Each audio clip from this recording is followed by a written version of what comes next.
Jungle Boy straight into Cody Rhodes versus Lance Archer. And I So don't know, I thought this was way earlier on the card than it was going to be. I can't help but suspect that they thought MJF Jungle Boy was going to be a lot worse than it was. Like Yeah, usually to pace out a show properly, you have a couple of gimmick matches and then like a big main event, or you have like a 5-10 minute thing and go into another semi main event. It kind of felt like they assumed MJF Jungle Boy would be a decent match, which nobody would thought blew anything out of the water, so that they could then go on to Cody and Lance. yeah, but those two definitely overshadowed Cody and Lance Archer. I agree. This match actually, I've got mixed feelings about this match because it achieved the job that I think that it needed to do at the sake of the match quality itself. I liked the match, but I think it wasn't what the tournament final should have been. I think if this was just an end of a feud style match, it would have been fine. There was a lot of brawling, there was a lot of story stuff.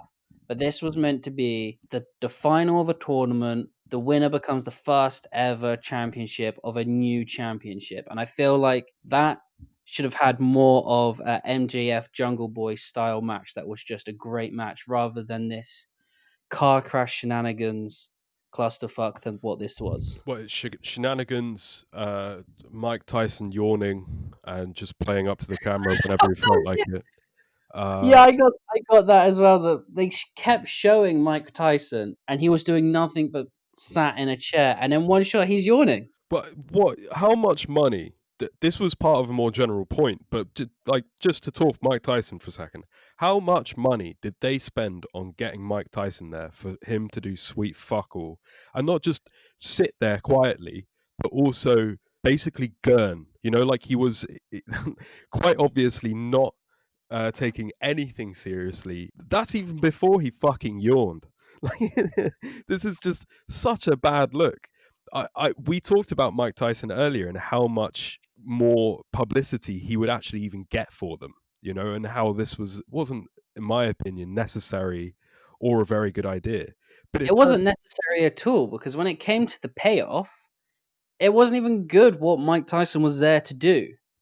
Um, you can't defend this stuff as anything different than WWE booking to me. That you have no, to admit. this was awful. I'm with you. I hated the way that this ended, and I hated that this was the TNT tournament final. It fully disgraced like everything they tried to make the championship belt to be. At the end of the match, Arn Anderson is kicked out of the match, and then for no reason, Jake the Snake's also kicked out of the match, even though he was not physical at all. But he gets ejected as well. And then he comes back holding what we assume is a snake, and Mike Tyson gets up onto the stage and gets in his way. You're not going to come in. And this causes the distraction for Cody to get the win. So Mike Tyson didn't touch anyone, he didn't knock anyone out. What Mike Tyson did, a referee could have done.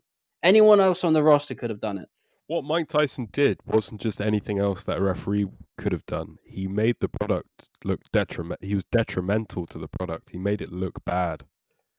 If you're Yeah, having, like, I don't believe that any public media is really focusing on the fact that Mike Tyson is introducing a wrestling championship match at this point in time. But if they were, they saw Mike Tyson look very bored, not doing anything, and not taking it seriously. And this yeah, is he what didn't they add paid him to for. this match at all. He He took didn't add away to from this it. match, very much so. What were your opinions overall on the match, taking away Mike Tyson and the stupid spots with Jake and Arn?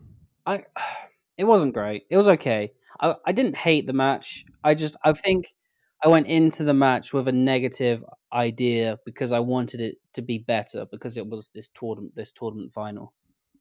If you're an AEW apologist, I think I'm a Cody Rhodes apologist because I thought that he really worked his ass off on this match to try and get Lance over as a monster before he eventually got beat.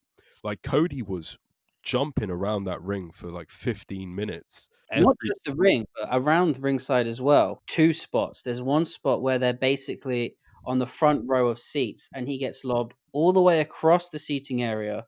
This There's a wide area between the ring and the seats, across the barricade and back into the ringside area. It's a good like 10 feet at least, even further, I think 15 feet. He gets lobbed across, and then later in the match, Archer has him in a gorilla press slam and then throws him out of the ring. Yeah, he really got ragdolled throughout this whole thing. I don't understand. I've seen feedback on this match saying that Cody Rhodes is the new Jeff Jarrett.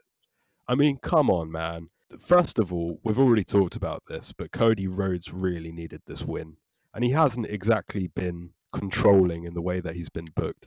But just how much effort he put into getting Lance Archer over before finally making somewhat of a comeback and winning the championship. You can't understate that. No, I love Cody, and I think he makes everyone he wrestles with looks good. Whether he wins or loses, he makes everyone look good. I'm not down on that at all. I think the match was okay. I just would have preferred it to have been the end of a feud, its own separate thing. I don't think it needed the tournament and the belt as well. Or any of the distractions.